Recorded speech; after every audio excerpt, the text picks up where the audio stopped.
Lucy Collins ran through the rain-soaked Chicago streets with her daughter's hand gripped tight in hers, the sound of Paul Turner's rage echoing behind them. "You can't run forever!" His voice carried over the thunder, slurred with alcohol and fury. "That money's mine! You hear me? Mine!" Sophie's small legs couldn't keep pace. At 4 years old, she stumbled on the slick pavement, her cry of pain slicing through Lucy's chest like a blade. Lucy scooped her up without breaking stride, her daughter's weight nothing compared to the terror pumping through her veins. "Mama, I'm scared," Sophie whimpered against her neck. "I know, baby. I know." Lucy's lungs burned, her vision blurred with rain and tears. The apartment was still 3 blocks away, and Paul was getting closer. This was it. 5 years of running, of hiding, of barely surviving. It was all going to end tonight in a dark alley because she'd finally sold the one thing of value she'd ever owned. The watch. That damned platinum watch she should have gotten rid of years ago. Lucy ducked into an alley, pressing Sophie against the wet brick wall, her hand covering her daughter's mouth to muffle her frightened breathing. Paul's footsteps pounded past. Once, twice, then stopped. "I know you're here, Lucy." His voice was eerily calm now, which was somehow worse than the shouting. "You think you're smart, selling that watch? I had someone watching the pawn shop. That watch is worth 50 grand, easy, and you took 1,500 like an idiot." Lucy's blood turned to ice. $50,000? The watch she'd sold for grocery money was worth $50,000? "See? That's community property." "Sweetheart," Paul continued, his shadow stretching across the alley entrance. "We were together when you got it, which means half is mine, so you owe me 25 grand, plus interest, plus the money you cost me when you left." Sophie trembled in Lucy's arms. Lucy pressed her lips to her daughter's wet hair, her mind racing. Paul had never been Sophie's father. He'd come into Lucy's life after that strange, blurry night 5 years ago. The night she'd helped a drugged stranger to his hotel room and woke up pregnant with no memory of what happened between putting him to bed and sunrise. The night that had given her Sophie.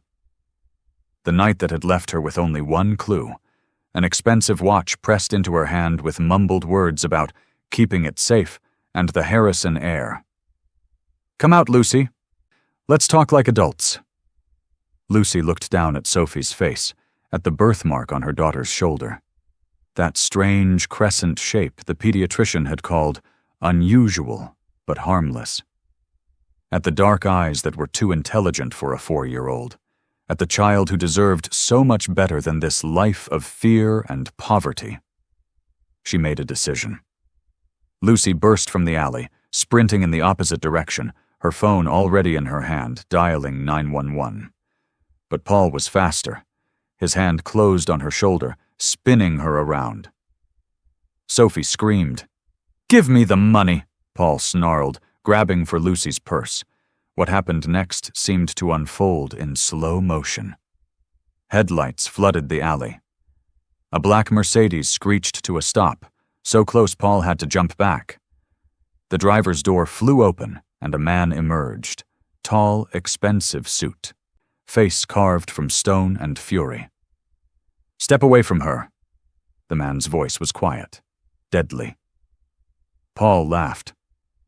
"Who the hell are you, her sugar daddy?" The man's eyes flicked to Lucy, then to Sophie in her arms, and something shifted in his expression. Shock, recognition, wonder.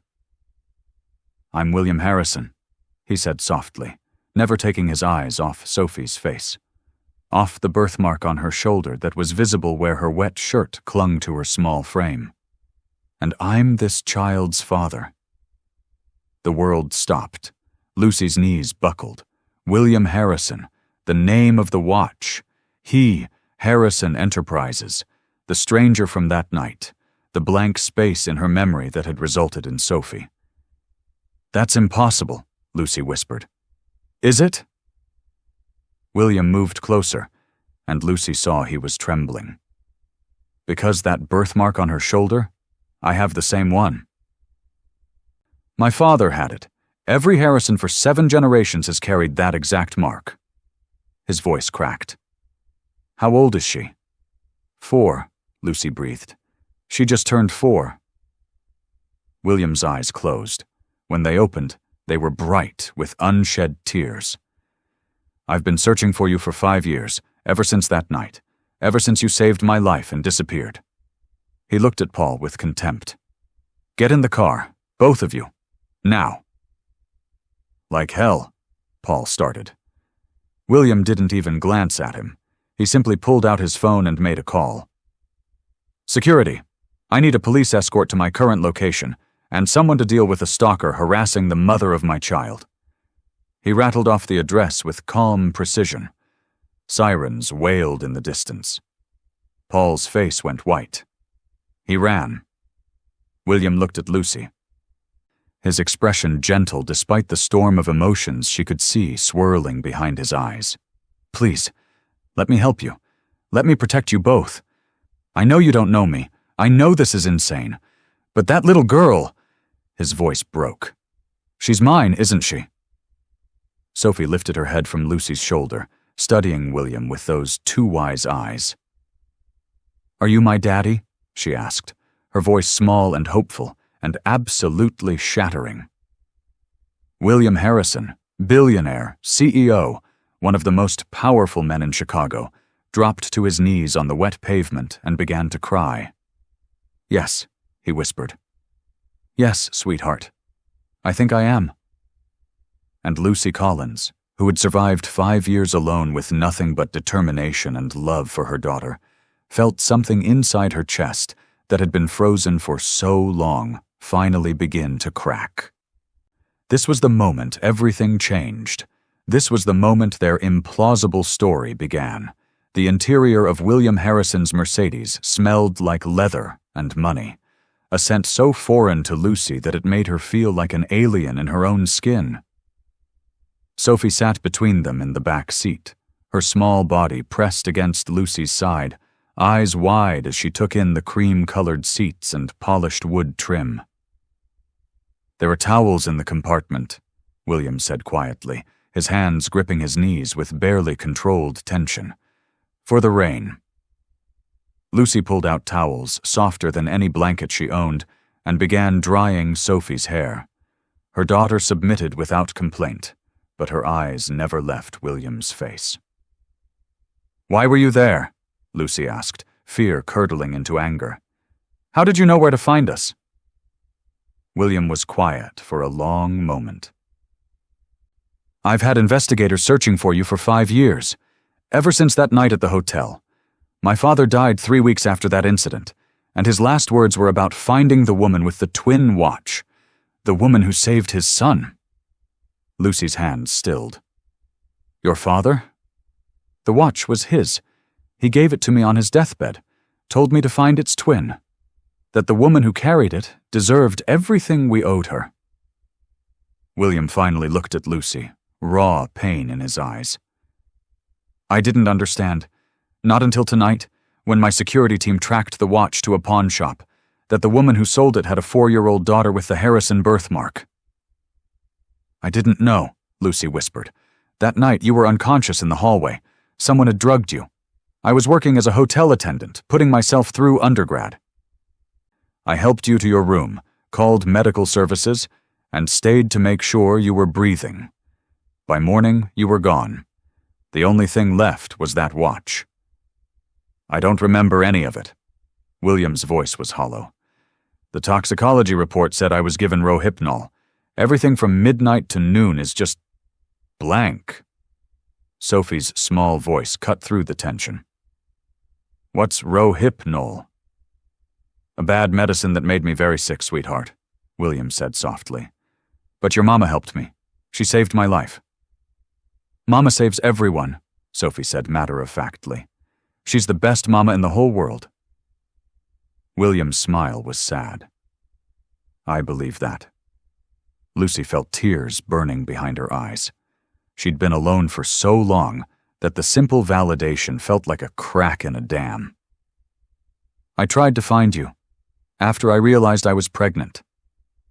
But I only knew your first name, and the hotel wouldn't give me information. Eventually, I just gave up, focused on surviving. Tell me, William said. Tell me about Sophie, about everything I missed. So Lucy did. The pregnancy that derailed her college plans, working 3 jobs while her belly grew. Sophie's birth, 7 pounds, 3 ounces, with that distinctive birthmark. She was colicky for 6 months, Lucy said, running her fingers through Sophie's hair. I barely slept, but she was so beautiful, so perfect that I didn't care. She told him about finishing her undergraduate degree with a newborn, the mountain of medical debt, the tiny apartment, and then Paul. I met him when Sophie was 2, Lucy said, her voice hardening. He seemed helpful at first, but then came the gambling, the drinking, the debts. When I tried to leave, he said he'd take Sophie, claim I was an unfit mother. William's expression turned to stone. He threatened you with custody. He had no legal standing, but he knew I was terrified of anyone looking too closely at my situation. Single mother, mountains of debt, working multiple jobs while trying to finish law school. He used my fear against me. Not anymore. William pulled out his phone. I'm calling my legal team right now. Restraining order, full documentation of his fraud and harassment. By tomorrow morning, Paul Turner will understand what it means to threaten a Harrison. I can't afford lawyers. You're not paying. Sophie is my daughter. That makes you family, and I protect my family. Why? Lucy asked. You don't know me. You don't even remember that night. How can you be so sure Sophie is yours? William rolled up his left sleeve.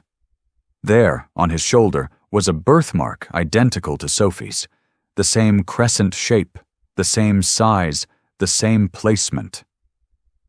This mark has been in my family for 7 generations, he said quietly.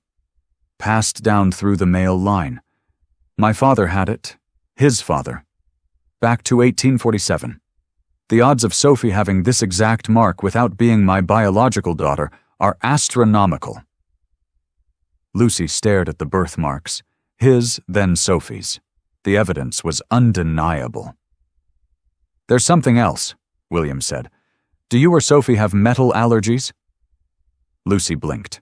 Yes, nickel. I can't wear most jewelry. Sophie reacted a necklace last year. Why? Another Harrison family trait. Rare, genetic, documented in medical records going back 3 generations. William's voice was gentle but firm. Lucy, every piece of evidence points to the same conclusion, and if you'll allow it, I'd like a formal DNA test. Not because I doubt it, but because you deserve absolute certainty.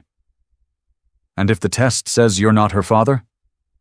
Then I'll still help you, because you saved my life. William's eyes met hers. But Lucy, I know she's mine. I can feel it. That little girl is my daughter, and I've already lost 4 years. I don't want to lose another day. Sophie, who had been listening with the patience of a child used to adult complications, finally spoke up. If you're my daddy, does that mean I can have a birthday party with cake? The question was so heartbreakingly simple that both adults froze. You've never had a birthday party? William asked, his voice strained. Sophie shook her head. Mama said parties cost too much money, but Emma at daycare had a party with a princess cake and a bouncy castle, and it looked so fun. William's jaw clenched. He looked at Lucy, and she saw him understanding, really understanding, what their life had been like. Sophie, William said, voice thick with emotion, you can have the biggest birthday party Chicago has ever seen, with cake and a bouncy castle and anything else you want. Sophie's eyes went wide. Really? Really? When is your birthday? February 14th, Lucy said quietly. Then we have 3 months to plan the most amazing party ever. Sophie launched herself at William, her small arms wrapping around his neck. "Thank you, Daddy." William's arms came around her automatically, his eyes closing as he held his daughter for the first time. Over Sophie's head, his gaze met Lucy's, tears streaming down his face. "Thank you," he mouthed silently. Lucy nodded, unable to speak. Because this moment of her daughter finally having a father, of not being alone anymore, this was everything she'd never let herself hope for. The car pulled up to a building with doormen in uniform and a marble lobby. "This is where you live?" Lucy asked faintly. "This is where we live now," William corrected gently. "I have a penthouse with 3 spare bedrooms. You and Sophie will stay there, at least until we figure out what comes next. I can't just move in with you. You can't go back to your apartment tonight. Paul knows where you live.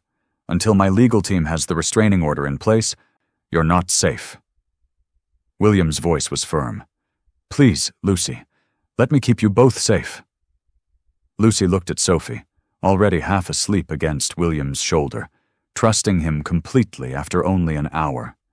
She thought about their apartment with its broken lock, about Paul's rage, about 5 years of barely surviving. "Okay," she whispered, "just for tonight." But both of them knew it was a lie. Everything had changed.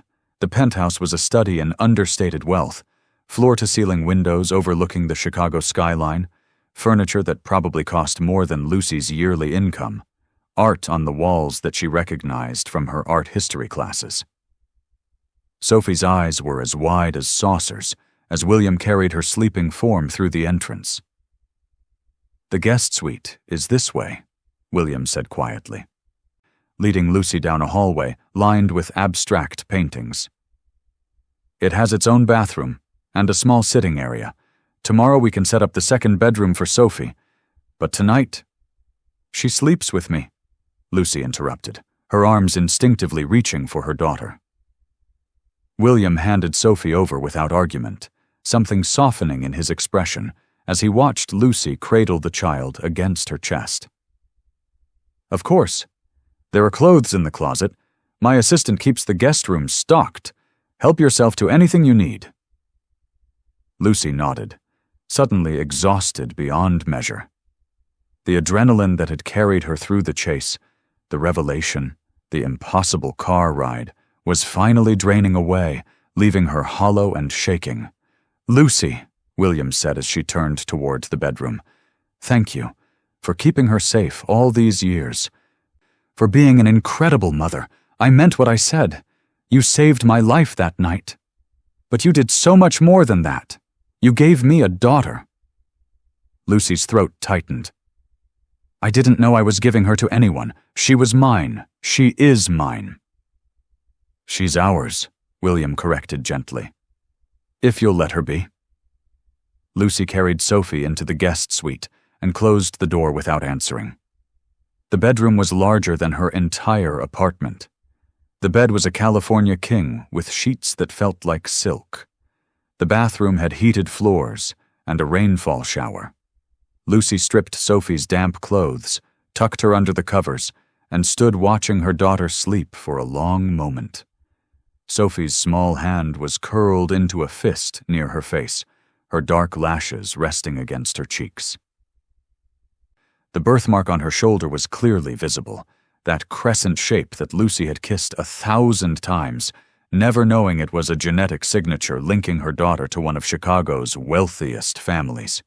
"What have I done?" Lucy whispered into the darkness. She'd let William Harrison into their lives, accepted his help, moved into his home, all in the span of 2 hours, driven by fear and exhaustion and the desperate hope that maybe, she didn't have to fight alone anymore. But what did he want in return? Lucy's phone buzzed. 17 missed calls from Paul, 12 voicemails she was afraid to listen to, and one new text that made her blood run cold. "You think some rich guy is going to save you? I'll destroy you both. That kid should have been mine." Lucy's hands shook as she deleted the message. Paul had never been Sophie's father, had never even been in the picture when Sophie was conceived, but his obsession with control had warped into something dangerous. The thought of him anywhere near her daughter made Lucy physically ill. A soft knock on the door startled her. "Lucy, are you awake?" William's voice was quiet, respectful. Lucy opened the door a crack. William stood in the hallway, his suit jacket removed, his tie loosened, looking somehow more real and more intimidating at the same time. "My legal team just sent over the preliminary paperwork," he said, holding out a tablet. "Restraining order against Paul Turner, filed with the court for emergency approval. It should be granted by morning. I've also had security placed on this building and started the process of having his fraudulent loans investigated." Lucy took the tablet with numb fingers, scanning the legal jargon. It was thorough, comprehensive, the kind of legal protection she could never have afforded on her own. "There's something else," William said carefully. "I'd like to do the DNA test tomorrow. I have a private medical team that can come here. No need for a clinic visit. Results in 48 hours.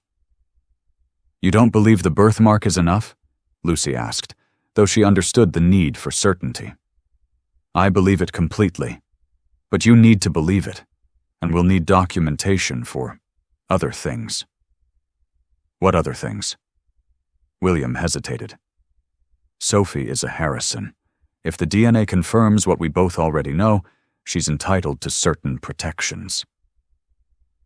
Trust funds, medical coverage, educational opportunities, and legally, as her father, I have rights and responsibilities that need to be formalized."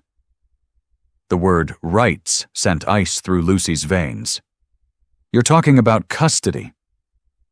"I'm talking about being her father," William said firmly, "which means supporting her, protecting her, being present in her life. I'm not trying to take her from you, Lucy. I'm trying to give you both everything you should have had from the beginning." "And if I say no? If I take Sophie and leave tomorrow?" William's jaw tightened. "Then I'll respect your wishes, but I'll also file for paternity rights and custody, not because I want to fight you, but because I won't walk away from my daughter again. I've missed 4 years. I won't miss another day." The quiet determination in his voice was somehow more terrifying than any threat could have been. "I need time," Lucy whispered, "to process this, to figure out what's real and what's a fairy tale." William's smile was sad. "I know how this looks. Billionaire sweeps in to save struggling single mother. But Lucy, you saved me first. 5 years ago, when you could have left me in that hallway. When you could have stolen the watch and disappeared. You chose kindness. You chose to help. That's not something I take lightly." "I need to sleep," Lucy said, suddenly unable to meet his eyes. "Tomorrow we can talk about DNA tests and custody and all of it, but right now I just need to sleep." William nodded, stepping back. "Of course. Good night, Lucy. Sleep as late as you want. I'll have breakfast ready whenever you wake up." He turned to leave, then paused. "For what it's worth, I'm glad it was you. That night. I'm glad Sophie has you as her mother. I couldn't have asked for anyone better." The door closed behind him before Lucy could respond. She stood in the darkness, holding the tablet with its legal protections, thinking about the man on the other side of the door who was both a stranger and the father of her child. Tomorrow everything would change again. Tomorrow they would confirm what they both already knew. Tomorrow, Lucy Collins would have to decide if she was ready to share her daughter with William Harrison. But tonight, she crawled into bed beside Sophie, wrapped her arms around her little girl, and let herself cry for the first time in years. Because, for better or worse, they were no longer alone. The DNA results arrived exactly 48 hours later, in a sealed envelope that felt like it weighed 1,000 pounds. Lucy sat on William's leather sofa, Sophie playing with a new dollhouse in the corner, while William stood by the window, his back rigid with tension. "Do you want to open it or should I?" William asked, Lucy's hands trembled as she broke the seal. Probability of paternity.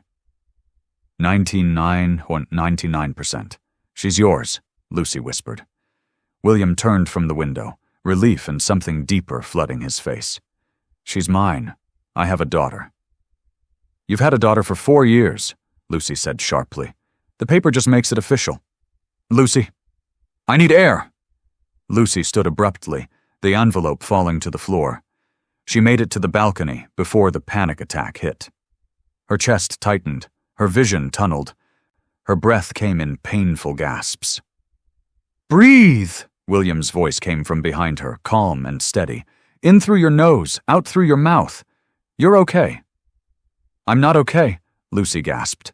Everything's changing too fast. A week ago, I was barely surviving, and now I'm living in a penthouse with a stranger who wants to be Sophie's father. Then we'll figure it out together, William said firmly. Let me help you survive. Lucy's breathing slowly steadied. What happens now? Now, I'd like to offer you a position at Harrison Enterprises, legal department, full salary, benefits, and tuition reimbursement to finish your law degree. Lucy's eyes narrowed. You're offering me a job because you feel guilty. I'm offering you a job because you're 3 credits from your law degree with a 3.9 GPA, and you're brilliant. William's gaze was steady. Also because it means I can see Sophie every day. I won't lie about my motivations, but the offer is legitimate. And if this co-parenting thing falls apart, you'll still have the job. I'll put it in writing, separate from any custody arrangements. Lucy wanted to refuse on principle, but she was drowning in debt and fear, and Sophie deserved better. Okay, Lucy said quietly. I'll take the job. Good. You start on Monday, which gives us 3 days to enroll Sophie at Crestwood International. The private school? Lucy's voice rose. William, that costs $50,000 a year. Sophie is a Harrison. She'll attend the family school. William's tone left no room for argument. She'll be safe there. Well educated. And bullied mercilessly by rich kids who think she doesn't belong, Lucy finished bitterly. William's expression darkened. If anyone bullies my daughter, they'll learn exactly what it means to cross a Harrison. Monday morning arrived with the weight of inevitability. Lucy wore a designer suit that felt foreign on her body. Sophie was dressed in the Crestwood uniform, her small backpack almost bigger than she was. Mama, I'm scared, Sophie whispered. Me too, baby, Lucy admitted. But we're brave, right? We can do hard things. William met them at the school's imposing entrance. The way other parents deferred to him reminded Lucy exactly how different their worlds were. This is Sophie Harrison, William said to the headmistress, his hand on Sophie's shoulder. My daughter. She's to receive the same treatment as any Harrison family member. The headmistress's smile was professionally warm, but calculating. Of course, Mr. Harrison. Lucy saw the other mothers whispering, heard fragments. Single mother, gold digger. Her face burned, but she kept her expression neutral. Walk with me, William said as they left. Harrison Enterprises is 2 blocks away. The headquarters was a glass tower piercing the clouds. Employees in expensive suits moved with purpose, barely glancing at Lucy. Everyone will know who you are by noon, William warned in the elevator. They'll know about Sophie, about us. Hold your head high and don't explain yourself to anyone. Easy for you to say. My mother was a secretary, William said quietly. My father married her over his family's violent objections. She faced exactly what you're about to face, and she survived by being better, smarter, and more determined than anyone expected. He looked at Lucy. Sound familiar? The elevator doors opened onto the executive floor. Director Sarah Marks was waiting, her expression coldly professional. Mid-40s, impeccably dressed, with the sharp eyes of someone who'd clawed her way up and wouldn't let anyone forget it. Mr. Harrison, she said. her smile not reaching her eyes. "This must be our new legal assistant." "This is Lucy Collins," William corrected, steel in his voice.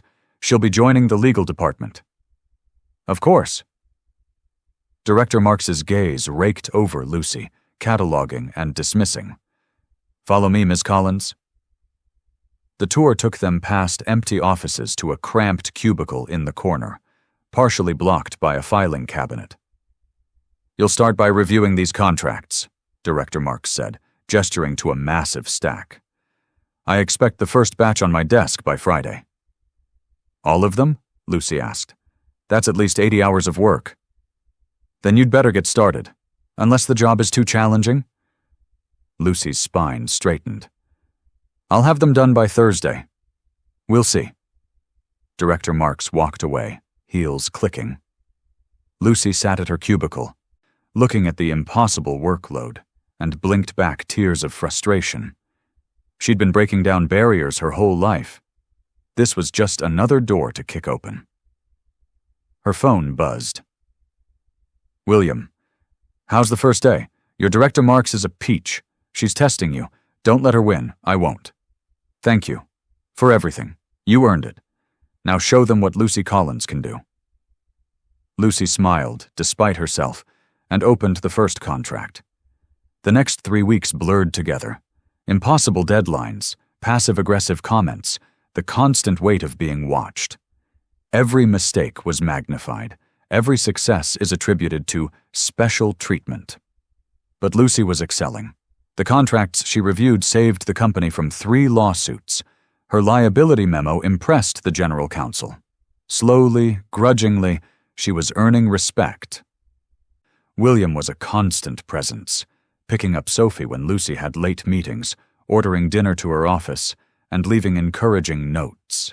They fell into a rhythm, a partnership growing into something neither wanted to name. "You're good at this," William said one evening, reviewing her latest analysis. "Corporate law. You have an instinct for it."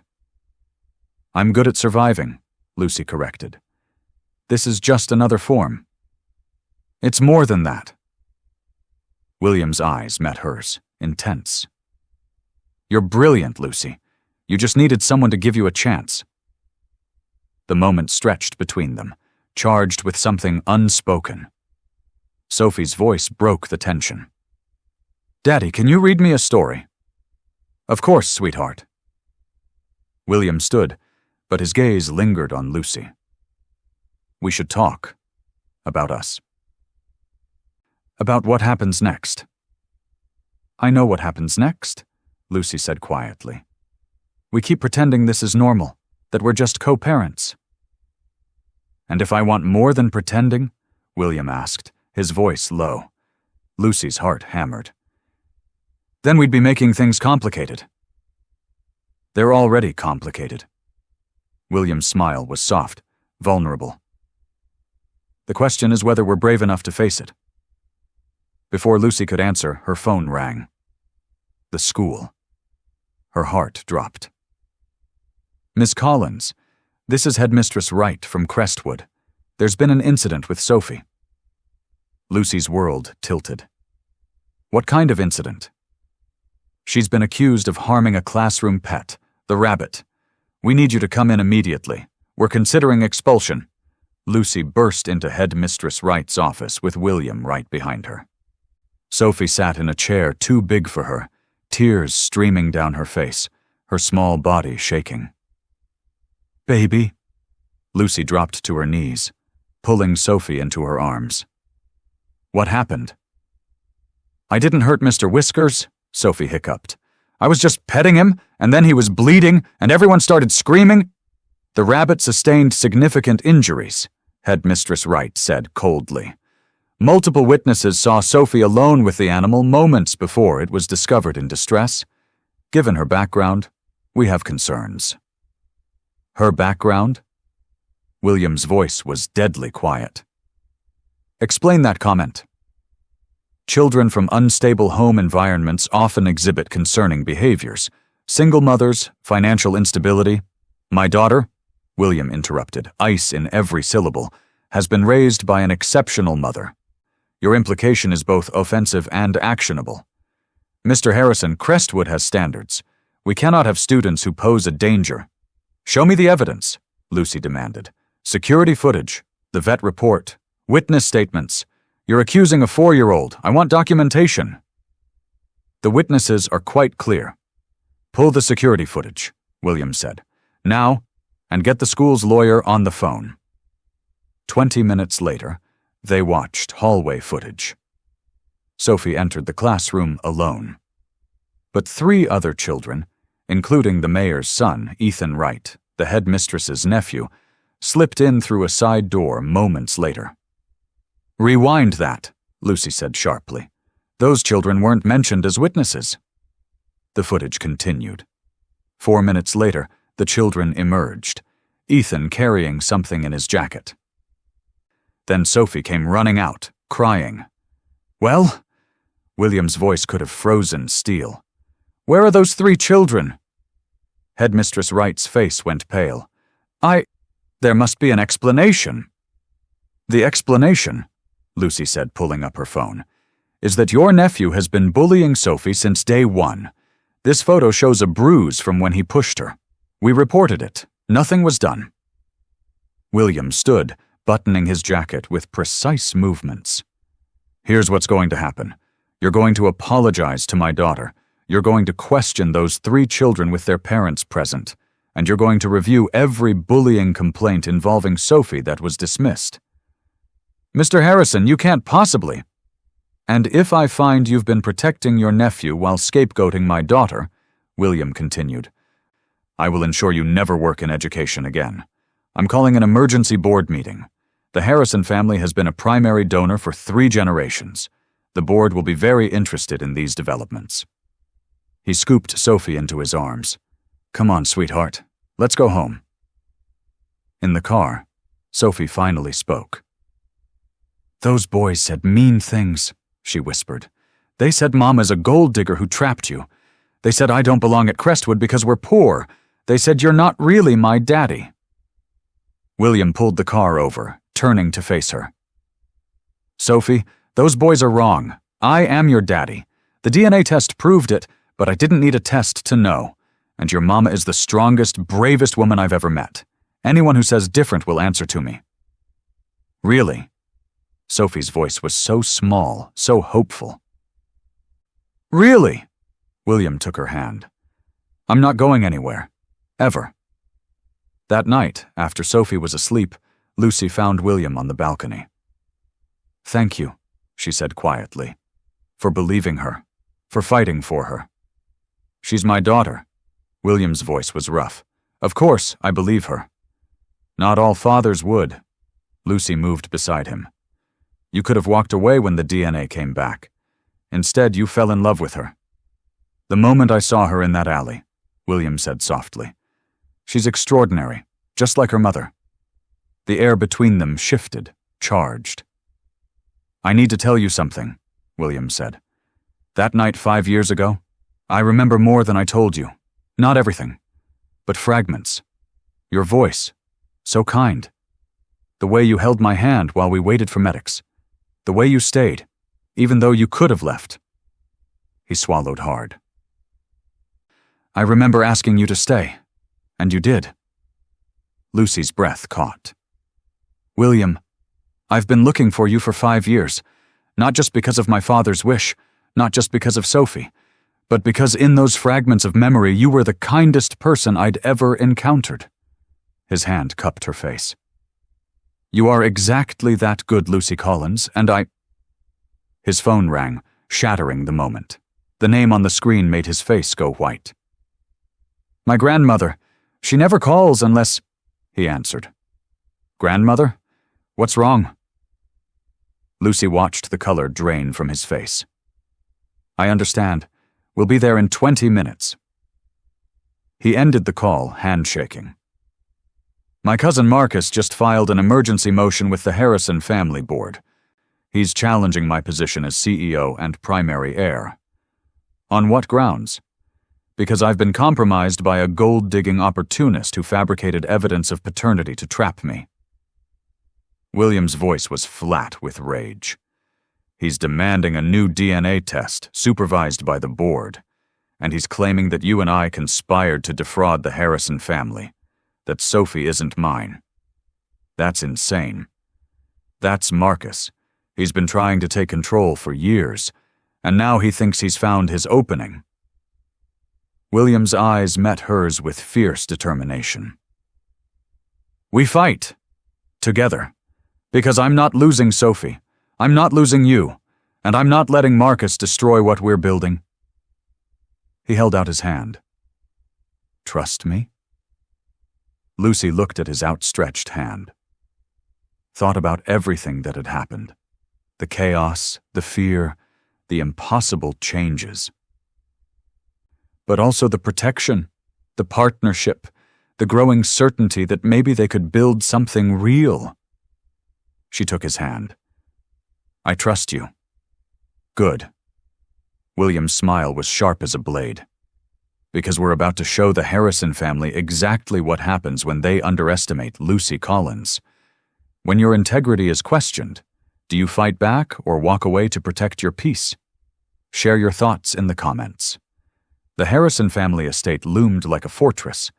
20 acres of manicured grounds, a mansion that had housed 7 generations, and enough old money to buy silence and power. Lucy had never felt more out of place. Stay close to me, William murmured as they approached, Sophie asleep in his arms. My family can be difficult. The boardroom was filled with Harrisons, cousins, aunts, uncles, all in designer labels and hostile expressions. At the head sat Catherine Harrison, William's grandmother, 80s with steel-gray hair and eyes that could cut glass. Beside her stood Marcus Harrison, William's cousin, smiling like a shark. William, Catherine said, her voice commanding silence, you've brought the girl. Her name is Lucy Collins, William said firmly, and she's the mother of my daughter. So you claim. Marcus stepped forward with a folder. But I have evidence suggesting otherwise. Evidence that Ms. Collins is a con artist who targeted wealthy men. Evidence that the DNA test was falsified. Evidence that this is an elaborate fraud designed to secure Harrison family money. Lucy's blood ran cold. That's a lie. Marcus spread photos across the table. Lucy's stomach dropped. Surveillance photos of her meeting with Paul Turner, accepting money, signing documents. Those were loan papers he forged, Lucy said desperately. I reported him. Or you were his accomplice. Marcus smiled. Paul Turner has provided a sworn statement that you approached him with a plan to entrap William Harrison, that you drugged William 5 years ago, engineered the encounter, and used the pregnancy to blackmail this family. That's insane, Lucy's voice rose. According to Mr. Turner, you were the one who drugged him. Marcus's smile widened. He's willing to testify that you bragged about the plan. William's face went white with rage. Paul Turner is a criminal facing fraud charges. His testimony is worthless. Is it? Catherine Harrison's voice cut through the room. William. This woman appears conveniently when you're vulnerable, claims a child is yours, produces a DNA test that could be falsified, and now we discover she worked with known criminals. Grandmother, you can't believe. What I believe is irrelevant. What matters is protecting this family. Marcus has requested a new DNA test, supervised by an independent laboratory. Until those results are verified, I'm suspending your authority as CEO. The room erupted. William surged to his feet. You can't do this. The board has voted. 7-4 in favor of temporary suspension. Catherine's gaze shifted to Lucy. Ms. Collins, you and your daughter will submit to DNA testing within 48 hours. Until then, you are not to have contact with William or any Harrison family member. You're separating me from my daughter? William's voice shook. We're protecting a potential heir from potential fraud, Marcus said smoothly. If the DNA proves Sophie is yours, wonderful. If not, Ms. Collins faces criminal charges for extortion. Lucy felt the walls closing in. "I won't leave her." "You don't have a choice," Catherine said. "Security will escort you from the premises. If you refuse to cooperate, we'll seek a court order and have Sophie placed in temporary custody." "No." Lucy reached for Sophie, but William caught her hand. "Don't," he said quietly, eyes blazing with helpless rage. "Don't give them an excuse. We'll fight this legally." "How?" Lucy's voice broke. "He's turned Paul against us. He's falsified evidence." Hands grabbed her arms. Security guards, pulling her away from Sophie. "Don't touch her!" William moved to intervene, but more guards restrained him. Sophie woke up, eyes wide with terror. "Mama? Daddy, what's happening?" "It's okay, baby," Lucy tried to say, but the guards were dragging her toward the door. "Mama!" Sophie screamed, trying to climb from her chair. "Mama, don't leave me!" The sound shattered something inside Lucy. She stopped fighting because she knew that if she caused a scene, they would claim she was unstable. Dangerous, would take Sophie permanently. "I love you," Lucy called out, voice breaking. "Sophie, I love you. I'll be back. I promise." But even as she said it, she wondered if it was a lie. The hotel room that Marcus's people arranged was a gilded cage while they built their case. Lucy sat on the bed, staring at her phone. No calls from William. They'd probably confiscated it. No updates. Just silence and crushing hopelessness. A knock made her jump. She opened the door to find Clara, her half-sister, in the hallway. "Clara, what are you doing here?"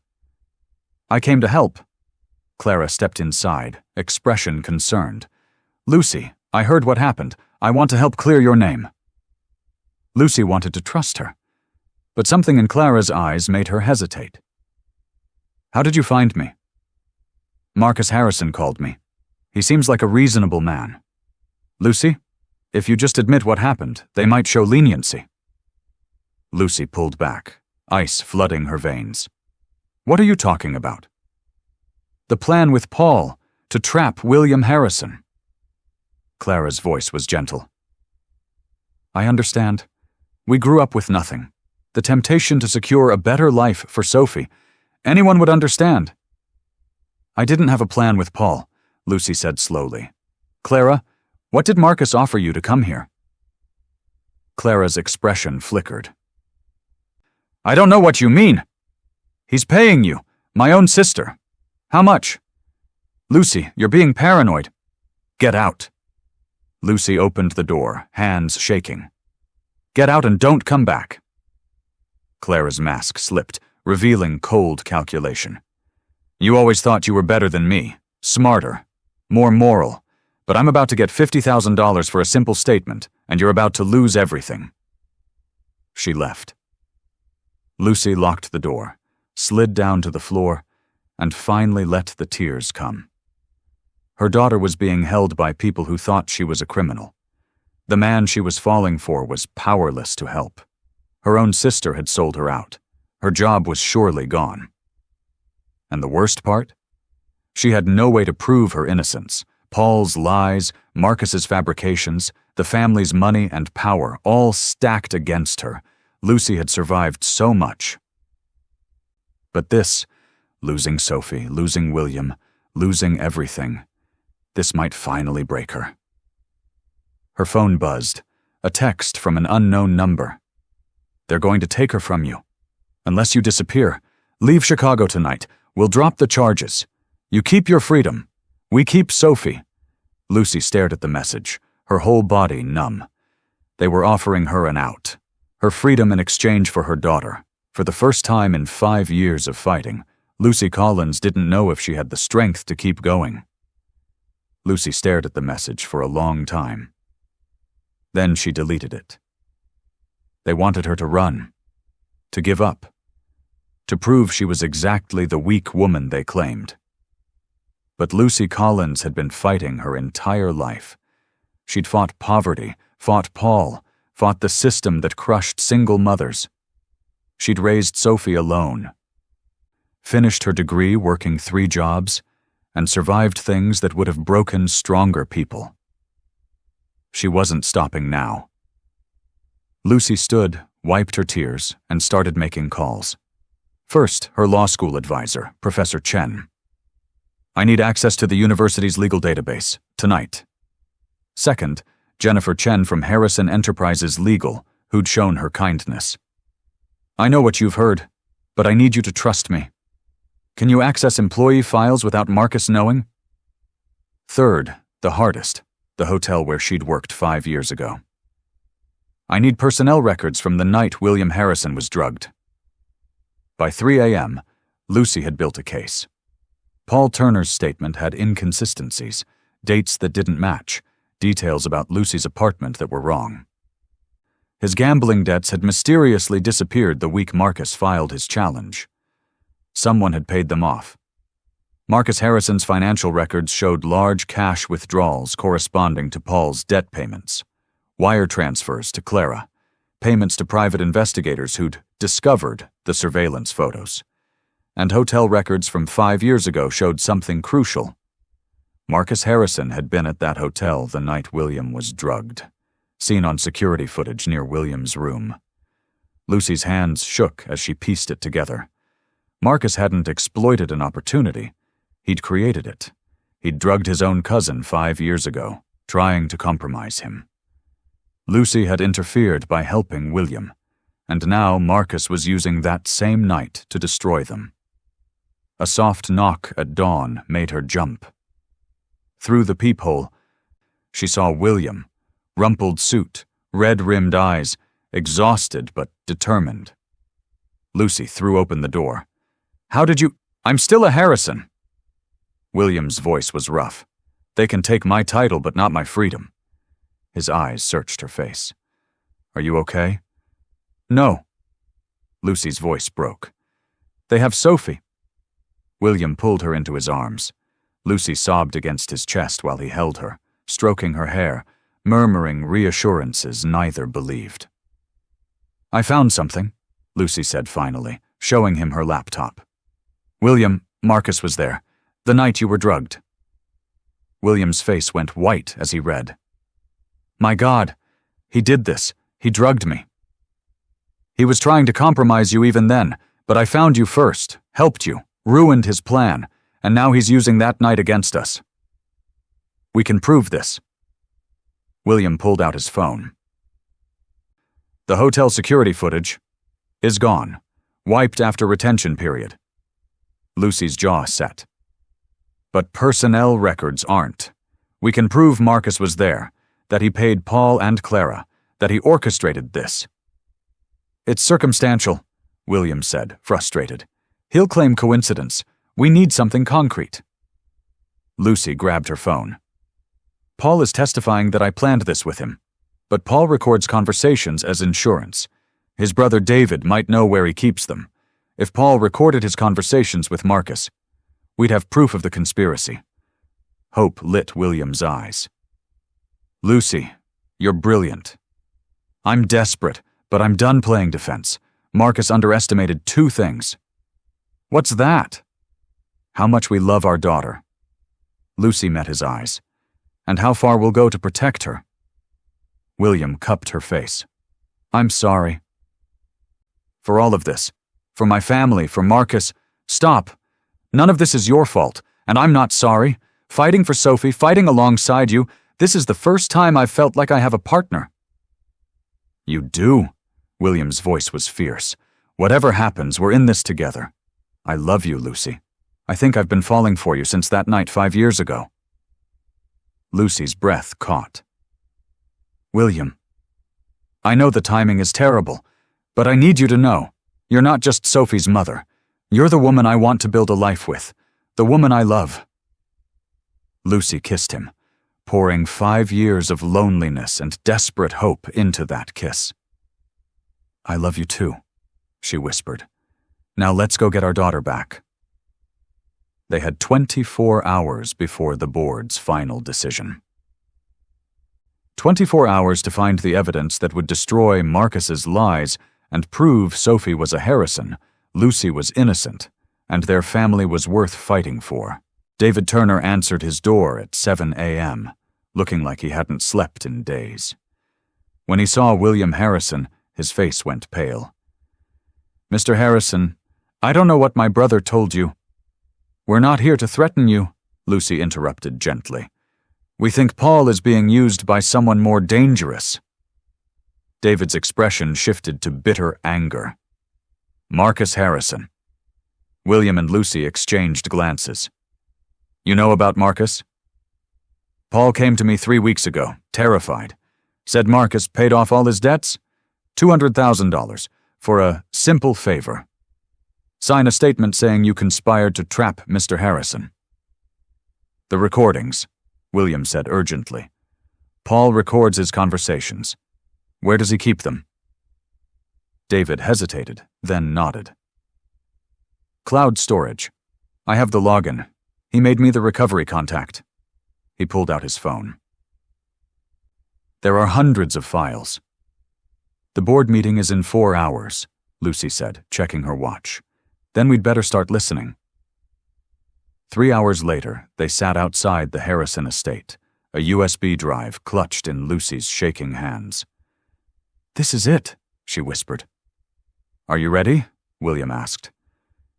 Lucy thought about Sophie, held inside that mansion, about the past month of fighting and falling and finding family, about the woman she'd been and the woman she'd become. "I'm ready." The boardroom fell silent when they entered. Catherine Harrison sat at the head, Marcus beside her, wearing a smug smile. Sophie sat with a nanny, her eyes lighting up when she saw Lucy. "Mama!" She tried to run, but the nanny held her back. "This meeting is closed," Marcus said smoothly. "Ms. Collins, you were instructed—" "Sit down." "Marcus?" William said coldly. He plugged the USB drive into the presentation system. "Everyone needs to hear this." The first recording played. Marcus's voice, crystal clear. "I need you to sign this statement. Say that Lucy Collins approached you with a plan to trap William Harrison." Paul's voice frightened. "But that's not true." "Marcus, I don't care what's true. Sign the statement and your debts disappear. Refuse, and I'll make sure the fraud charges stick. 10 years in prison." The room erupted. Marcus lunged for the laptop, but William blocked him. "There's more," Lucy said steadily. The second recording, Marcus with a private investigator. "Fabricate the photos if you have to. Make it look like she was meeting with Turner to plan the con." Then the third recording made everyone go silent. Marcus speaking 5 years ago. "The Rohypnol is in his drink. When he's incapacitated, we'll move him to a compromising situation. By morning, William Harrison will be ruined, and I'll be CEO." Catherine Harrison stood slowly, her face in cold fury. "Marcus, is this true?" "It's fabricated." "Is this true?" Marcus's mask crumbled. "Everything I did for this family. William was weak, making emotional decisions." "So you drugged your own cousin?" William's voice shook. "And when that failed, you tried again using the woman who saved me?" "She ruined everything," Marcus snarled. "Some nobody interfered, and then she shows up with a bastard child." "Sophie is my daughter," William said firmly. "We have independent DNA proof, medical records. Everything you claimed was fabricated is the only truth here." Catherine's gaze shifted to Lucy. "Ms. Collins, you saved my grandson's life, asked for nothing, raised his daughter with dignity, and now you've exposed a conspiracy that could have destroyed this family." She turned to the board. "I move to immediately reinstate William Harrison as CEO and remove Marcus Harrison from the board and pursue criminal charges." "Seconded," Aunt Margaret said. The vote was unanimous. Security guards pulled Marcus back as he lunged. "You can't do this. I'm a Harrison." "You were a Harrison," Catherine said coldly. "Now you're a criminal. Get him out." Sophie broke free and ran to Lucy. "Mama, I missed you so much, baby." Lucy held her daughter close, tears streaming. "But you came back," Sophie said. "You promised and you did. You and Daddy." William knelt beside them, his arms around both his girls. "We're together now, and no one is ever separating us again." Catherine watched, her expression softening. "William, a word." William stood reluctantly. Lucy watched Catherine speak quietly, then do something shocking. "Embrace, William." "Your father would be proud," she said loud enough for all to hear. "Of the man you've become, of the family you've chosen." She released him and turned to Lucy. "Ms. Collins, please approach." Lucy's heart hammered as she stood, holding Sophie. She walked to Catherine, expecting judgment. Instead, Catherine took her hand in both of hers. "Thank you," the elderly woman said simply, "for saving my grandson, for raising my great-granddaughter with love and integrity, for having the strength to fight." She paused. "My son married a secretary over this family's objections. She was the best thing that ever happened to him. I see that same strength in you. Welcome to the Harrison family, my dear. Truly." Lucy's throat was too tight to speak. She simply nodded through tears. "And now," Catherine said, "we have a company to run and a family to heal. Board dismissed. We'll reconvene Monday." She looked at William. "Take your family home. The work will still be here next week." As they left, Sophie between them, holding both their hands, Lucy felt something she hadn't felt in 5 years. Peace. Not just survival, not just hope, but actual peace. "What happens now?" Lucy asked at William's car. "Now," William said, opening the door, "we live. We build the life we want. We raise our daughter together." He paused, then pulled a small box from his pocket. Lucy's breath caught. "I bought this 3 weeks ago," William said quietly, "before Marcus's challenge, because even then I knew." He opened the box to reveal a simple, elegant ring. "Lucy Collins, you saved my life twice, once in that hotel hallway, and once when you gave me Sophie. You taught me what real strength looks like, what real love looks like. Will you marry me?" Sophie bounced excitedly. "Say yes, Mama." Lucy looked at the man kneeling before her, at the daughter beaming beside him, at the life they were offering. She thought about the woman who'd sold a watch in a pawn shop, desperate and alone, and the woman she'd become, strong enough to fight, brave enough to love, worthy of everything. "Yes," Lucy whispered. "Yes to all of it." 6 months later, Lucy stood in the grand ballroom of the Harrison estate, watching Sophie's 5th birthday party unfold with the kind of magic only unlimited resources and genuine love could create. A princess castle stood in the corner, complete with turrets and a working drawbridge. A magician performed tricks that had 20 children shrieking with delight. The cake, a 3-tiered masterpiece decorated with Sophie's favorite characters, sat on a table surrounded by more presents than one child could need. But what made Lucy's heart full wasn't the extravagance. It was the look on Sophie's face, pure, uncomplicated joy. "She's happy," Catherine Harrison said, appearing beside Lucy with champagne flutes. "Truly happy. You've done well." "We've done well," Lucy corrected, accepting the glass. "All of us." The past 6 months had been transformative. Lucy had finished her law degree, graduating top of her class.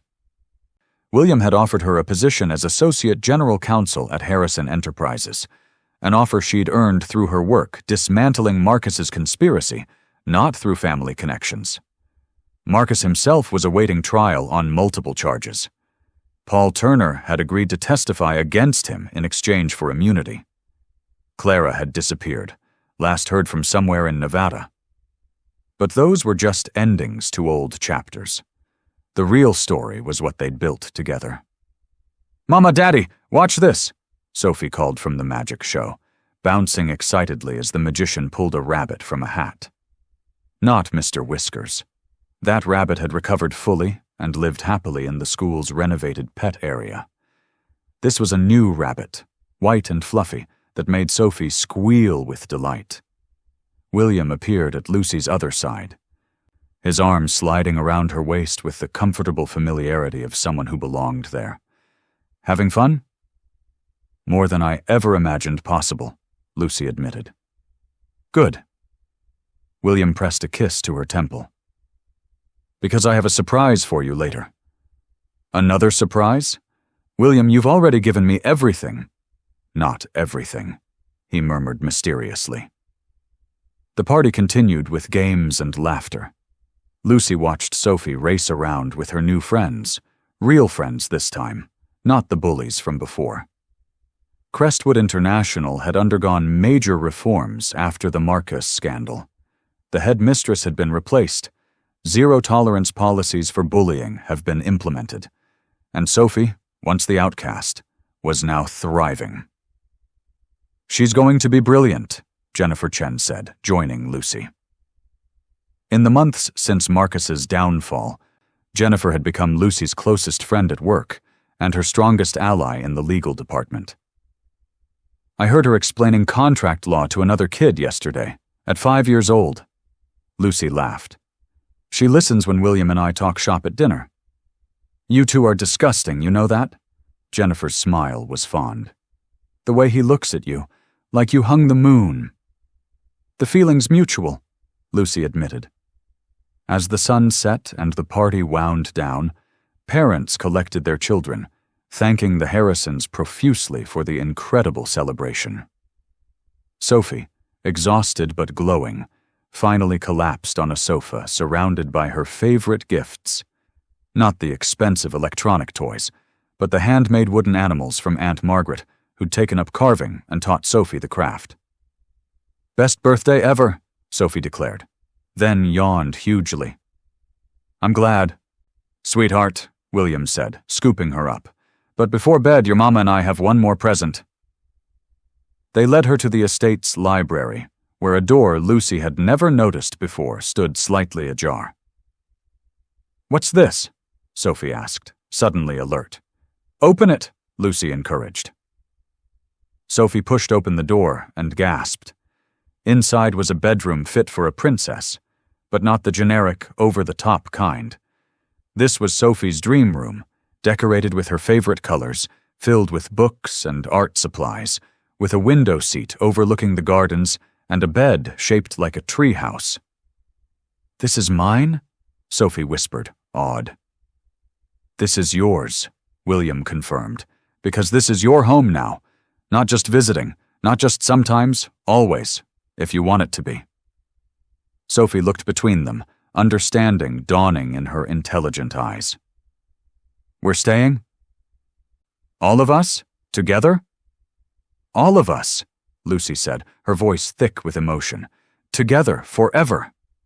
Sophie launched herself at them, her small arms wrapping around both their necks. I love you, Mama. I love you, Daddy. This is the best family ever. After Sophie was finally asleep in her new room, exhausted from excitement, William took Lucy's hand and led her to the estate's gardens.